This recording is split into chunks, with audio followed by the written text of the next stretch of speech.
Une nouvelle fois, le FC Barcelone n'était pas loin de remonter suffisamment sur l'Atlético Madrid pour pouvoir espérer la suite, mais une nouvelle fois, le FC Barcelone termine déçu. Salut tout le monde, c'est TMF et aujourd'hui, on va parler de ce qui semble commencer à être quasiment un plafond de verre pour le FC Barcelone en Champions League. Alors évidemment, la situation est très différente de l'année dernière, mais il y a quelques semaines, je vous faisais une vidéo où je m'interrogeais sur le fait que la défense pouvait pas être le facteur limitant du Barça, avec le fameux, avec une grande attaque, on gagne des matchs, avec une grande défense, on gagne des compétitions. Si au cours de ce match, c'est pas forcément la défense qui revient dans tous les débats, je le trouve assez intéressant à analyser parce que moi j'en sors immensément frustré.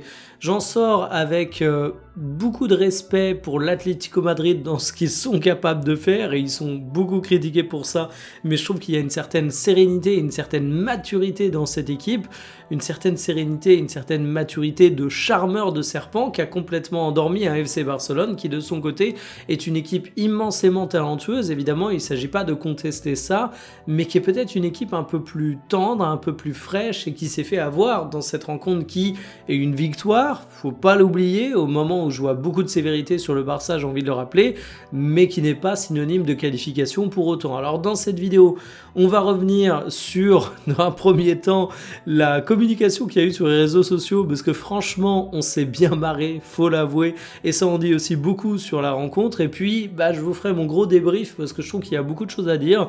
Côté Barça, côté Atlético, ça a été un match qui a été assez compliqué à suivre, qui n'a pas forcément été en seconde mi-temps le plus grand kiff footballistique du monde, qui a été un match frustrant pour absolument tout le monde, j'ai l'impression, au-delà du résultat qui évidemment ravira les supporters des Colchoneros.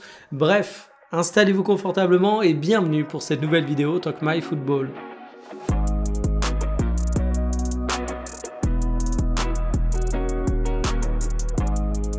Mais avant de commencer la vidéo à proprement parler, un petit mot sur la boisson qui va m'accompagner tout au long du tournage pour pas que je meure déshydraté et qui sponsorise la vidéo, c'est Oli. Alors Oli, je suis sûr et certain que vous connaissez déjà, c'est une boisson soft drink qui se décline à travers 4 gammes. Il y a la gamme de boissons énergétiques, de thé glacé, de boissons d'hydratation avec un top goût et de milkshake qui sont connus pour être sans sucre, sans caféine, vegan et faible en calories. Alors personnellement, il y a deux de leurs gammes que je saigne énormément. La première, c'est la gamme hydratation. Alors certains d'entre vous le savent, je cours beaucoup, ça fait partie de mes passions avec le football, et quand on fait 50 à 100 bornes par semaine pour préparer du marathon, eh bien il faut boire énormément, c'est parfois difficile de revenir à chaque fois à une boisson, et avec Oli, j'ai une solution qui est sans sucre, sans calories, et qui me permet d'avoir un super goût à chaque fois que je bois. Et puis il y a la gamme milkshake. Alors je pourrais vous en parler pendant des heures parce que moi je fais partie des becs sucrés, mais j'ai pas envie de faire exploser mon total calorique en prenant des desserts caloriques à chaque fois. Et bien c'est là que les milkshakes d'Oli interviennent et offrent une très bonne solution parce qu'ils sont hyper bons et ça permet de pas avoir beaucoup trop de sucre dans son alimentation. Et puis en bonus, c'est pas prévu dans un sponsor, mais je résiste pas à l'envie de vous montrer leurs petites illustrations. Franchement, les personnes qui s'occupent de ça chez eux, j'ai envie de dire félicitations parce qu'elles sont vraiment trop cool. Bref, vous pouvez découvrir Oli avec le lien en description. Il y a le code promo TMF avec, vous avez 10% de réduction sur votre commande. C'est une belle occasion de découvrir ça. Et puis en toute transparence, je touche une commission. Donc si vous voulez aider la chaîne, c'est un bon moyen. En tout cas, merci à Oli de sponsoriser la vidéo.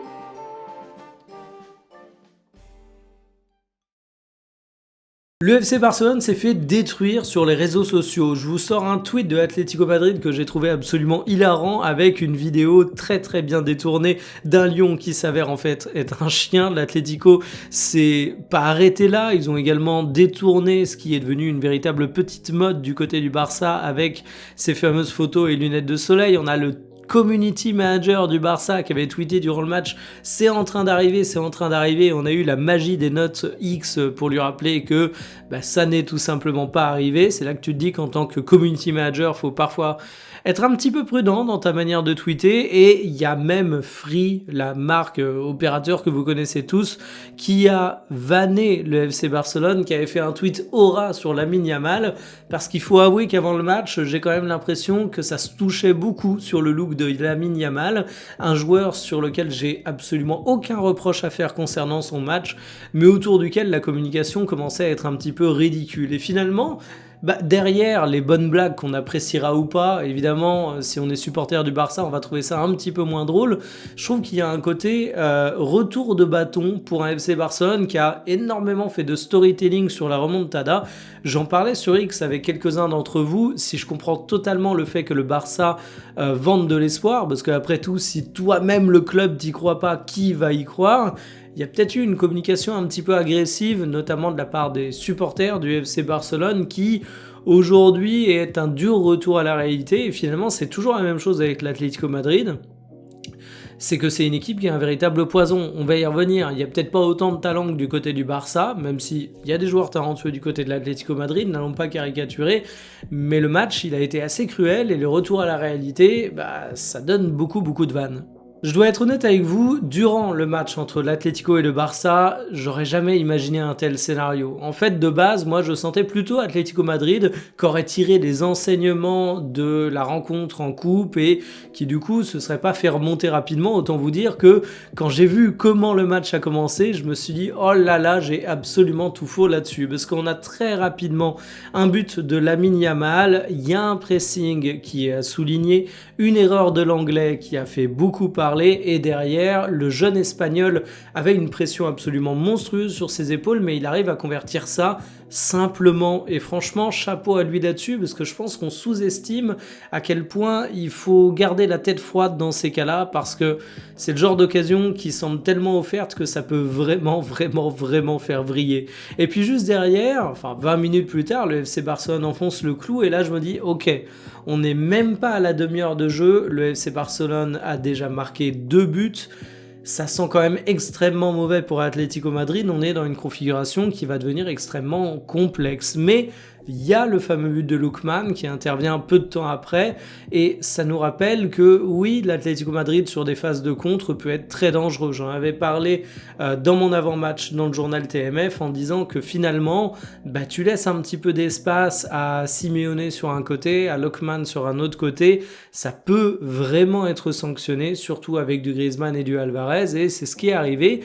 Et là, on rentre dans le cœur du débat, parce qu'une fois qu'on a cette physionomie de match un peu surprenante qui a été mise en place, le Barça s'est fait endormir, j'ai pas d'autres mots. Bon, déjà les compositions, parce que ça va être important. Vous allez le voir, la présence et les non-présences de certains joueurs ont compté. Pas de Rafinha du côté du Barça, blessé, Lewandowski sur le banc, et vous voyez le petit carton rouge à côté d'Eric Garcia, il s'est fait expulser en fin de rencontre. Et c'est assez dur pour Eric Garcia, parce que je trouve qu'il fait un très bon match. Mais il y a cette expulsion et partant de là, tu peux pas dire dans l'ensemble qu'il a fait un très bon match. Et cette expulsion, elle est d'autant plus importante qu'en fait, vous allez le voir, le fil conducteur de mon analyse sur ce match, c'est que le Barça s'est fait un petit peu endormir par l'Atlético Madrid qui est un vrai charmeur de serpent qui peut t'hypnotiser en fait. Et cette expulsion a fait un réveil brutal en fin de match où tu dis merde, mais en fait on n'a plus que 10-15 minutes, on est réduit à 10, comment on va se sortir de ce bourbier? Et c'était déjà trop tard. Alors j'ai vu ici et là que Pedri était assez critiqué. Alors Pedri, il y a même une sorte de storytelling de ce qu'on m'a dit sur le fait que Pedri est absent dans les grands matchs. Bon, il faut pas être un historien du présent, il faut pas jouer l'amnésique et se baser que sur quelques éléments extrêmement récents. Pedri, il a quand même sorti des bonnes rencontres dans des très grands matchs, et Pedri, au cours de cette rencontre, je trouve pas qu'il soit honteux. Et évidemment, je peux comprendre qu'il fait pas la différence à la hauteur de ce qu'on attend de lui, parce que Pedri est un joueur absolument incroyable. Évidemment, Pedri mérite sa part de responsabilité dans la non-qualification du FC Barcelone, mais est-ce que c'est le plus mauvais joueur de la rencontre? Non. Est-ce que c'est le plus mauvais milieu de terrain du Barça? Non. Est-ce qu'il sort une rencontre honteuse qui mérite d'être pointée du doigt? Non. En fait, quand on s'interroge sur ce qui a manqué du côté du FC Barcelone, il y a un premier truc qui est assez cruel quand on a tendance à décrire l'Atlético Madrid comme une équipe qui vole le score, c'est que il n'y a pas eu de vol de score. Sur les buts attendus, vous le voyez, 2,22 pour le Barça, donc assez proche des 2 réels, et 1,77 pour l'Atlético Madrid, donc si on arrondit, ça aurait même pu donner un petit 2-2. En fait, l'Atlético Madrid n'a pas été si loin. Tu as eu la possession du côté du Barça, le contrôle théorique du match, et d'ailleurs en seconde mi-temps c'est assez marrant, on voit que le Barça a encore plus le ballon, mais on voit qu'ils ont moins de buts attendus que l'Atlético Madrid. C'est pas exactement la fin de match rêvé où tu monterais en puissance et où tu acculerais totalement ton adversaire.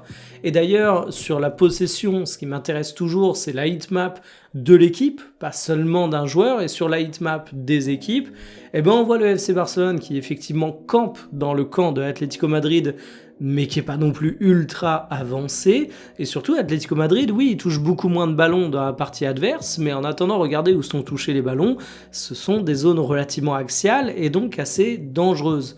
Et en fait, si j'ai parlé de storytelling et des tweets un petit peu moqueurs en introduction, c'est pas simplement parce qu'il y a quelques éléments qui m'ont fait marrer, mais c'est aussi parce que je trouve que ça représente bien le match et comment il a été abordé. À partir du moment où tu as eu le but de Lookman qui est intervenu, tu as eu le storytelling qui s'est complètement effondré, qui a complètement été cassé. Et en fait, pour moi, ce qui a manqué au Barça au cours de cette rencontre, c'est pas forcément Koubarsi, c'est pas forcément Lewandowski aligné dès le départ, c'est Rafinha. Alors évidemment, tout le monde sait que le Barça est plus fort avec Rafinha, mais au-delà du fait que c'est un très bon joueur qui te manque, je trouve que ça a montré un truc qui ressort assez bien des débats, c'est que tu es une équipe assez fraîche et que quand tu te fais couper certaines de tes grandes forces, tu as du mal à trouver d'autres alternatives. Je m'explique, si Pedri est autant pointé du doigt, c'est peut-être aussi parce que t'attendais de Pedri qu'il fasse une prestation de magicien. Yamal est moins critiqué, et c'est normal parce que Yamal fait un match absolument énorme. Mais en fait, tout énorme soit le match de Yamal, le jeune espagnol, qui est incritiquable selon moi, il n'a pas réussi à trouver la solution seul, parce qu'en face, je vous remets la composition, Ruggeri s'est énormément fait critiquer. C'était le vis-à-vis de Yamal, il s'est énormément fait pointer du doigt sur le fait qu'il a pris un bouillon, mais c'est un joueur qui s'est sacrifié et qui a souffert de manière efficace. En fait, il s'est pas pris un bouillon inutile. Il s'est retrouvé à être relativement chiant toute une partie de la rencontre. Et en fait, t'avais Yamal, qui est un véritable magicien du football, un génie, pour moi ce match ne fait que le confirmer, mais qui pouvait pas trouver les solutions à lui tout seul, qui s'est retrouvé face à un Atlético très bien verrouillé, et une fois que tu te rends compte que la formule Yamal, elle ne fonctionne pas, qu'est-ce que tu fais du côté du Barça ? Bah tu t'es retrouvé un petit peu à tricoter, tu t'es retrouvé avec un Atlético qui au contraire était très très sûr de son football et qui eux n'avaient pas à réfléchir sur les solutions lorsqu'ils constataient que ça passait pas. L'Atlético a pas eu 4 millions d'occasions, mais ils ont eu un bon volume de tirs parce qu'en fait la moindre demi-occasion, ou plutôt le moindre demi-espace de l'Atlético a bien été exploité. C'est une équipe qui est mature, c'est une équipe qui a un plan de jeu qui est extrêmement bien maîtrisé, c'est une équipe qui est extrêmement solide mentalement. Et en fait, là où le FC Barcelone s'est fait endormir en disant on sait qu'on peut marquer à tout moment, on sait qu'on a du talent, on sait que Pedri il peut faire la différence par une passe illumination en cours de rencontre, même si tout n'est pas parfait dans son match, on sait qu'Yamal peut faire la différence. Du côté de l'Atlético Madrid, on n'attendait pas de miracle, mais on savait qu'il fallait pas tricoter et qu'à la moindre occasion de contre-attaque, il fallait jouer sa chance à 100%. Et en fait, cette partition de l'Atlético Madrid, elle est maîtrisée à merveille, et tu t'es retrouvé face à un Barça qui, certes, était plus talentueux dans l'absolu, mais en face, t'as pas non plus besoin d'avoir un Yamal Prime. T'as un Llorente qui sait exactement ce qu'il a à faire, qui fait les bons choix au bon moment, qui en plus de ça est un bon soldat. T'as un Lookman qui est vraiment super intéressant depuis qu'il a débarqué du côté de l'Atlético Madrid et qui a prouvé dans le passé que c'était un joueur de talent. T'as un Griezmann qui est un joueur qui a une abnégation absolument formidable. Et en fait, tu t'es retrouvé face à un Atlético qui est une équipe de vieux routards avec une formule qui fonctionne parfaitement, et un FC Barcelone qui était supérieur. Et évidemment, ils ont gagné le match, mais qui s'est retrouvé un petit peu à court de solutions une fois que le storytelling est passé. Et en fait, là où j'insiste vraiment sur la notion de plafond de verre pour le Barça, c'est qu'il y a la notion de défense pour cette équipe, je l'ai dit moult fois, c'est une équipe qui joue haut, c'est une équipe qui met en difficulté des défenseurs centraux qui parfois ne sont vraiment pas au niveau, et finalement c'est une équipe qui peut se faire ouvrir assez facilement, heureusement qu'elle a une grosse capacité à marquer des buts, mais en fait le plafond de verre c'était pas tant ça que la problématique de réussir à trouver d'autres solutions et d'avoir finalement un moment où tu sonnes la révolte. Limite à un moment je me suis dit Je me projette à la Coupe du Monde, il y a des polémiques, vous le savez, durant la Coupe du Monde sur les fameuses pauses fraîcheur, sur le fait qu'il va y avoir des publicités qui seront diffusées durant ces dernières, mais je me suis dit, là, il faut une pause fraîcheur pour le Barça, il faut que tu arrives à refaire le point et que Hansi Flick mette une petite baffe virtuelle, évidemment, à ses joueurs, parce qu'ils sont en train de toujours insister de la même manière, de ne pas trouver les solutions et surtout d'être drastiquement limités. C'est pour ça que je dis qu'un Rafinha manque, parce que déjà, dans une logique miroir, il t'aurait offert la possibilité de décaler le jeu à travers une transversale, de ne pas avoir un danger qui vient exclusivement de Yamal, mais en plus de ça, Rafinha, c'est un joueur qui a une palette que je trouve vraiment intéressante.